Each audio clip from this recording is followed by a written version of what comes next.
Hello everyone. ఉదయాన్నే శరీరానికి తగినంత నిమ్మకాయ రసాన్ని అయితే అందిస్తూ ఉండాలి. దీని వలన రోగనిరోధక శక్తికి అవసరమైన విటమిన్ సిని అందిస్తుంది, జీర్ణక్రియకు సహాయపడుతుంది, అదేవిధంగా మలబద్ధకంను కూడా నివారిస్తుంది. దీనికి కావలసిన పదార్థాలు: నిమ్మకాయ, 1 గ్లాస్ వాటరు, వేడి వాటర్ అయినా పర్లేదు, చల్లని నీరైనా పర్లేదు. తయారీ విధానం కూడా: నీటిని గోరువెచ్చగా ఉంచినప్పుడే మనమైతే అందులో నిమ్మకాయ రసాన్ని అయితే పిండుకోవాలన్నమాట. పిండుకున్న తర్వాత మంచిగా అయితే కలిపేసుకోవాలి. ఒక నిమ్మకాయను తప్పనిసరిగా పిండుకోవాలి.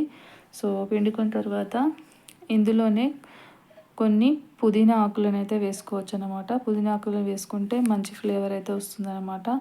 పుదీనా ఆకులు లేనప్పుడు తేనె లేకపోతే అల్లం కూడా కలుపుకోవచ్చు, ఇష్టం ఏదైనా కలుపుకోవచ్చు అన్నమాట. సో ఈ విధంగా ప్రిపేర్ చేసిన నీటిని రోజు క్రమం తప్పకుండా తీసుకుంటే చాలా మంచిది. Thank you for watching.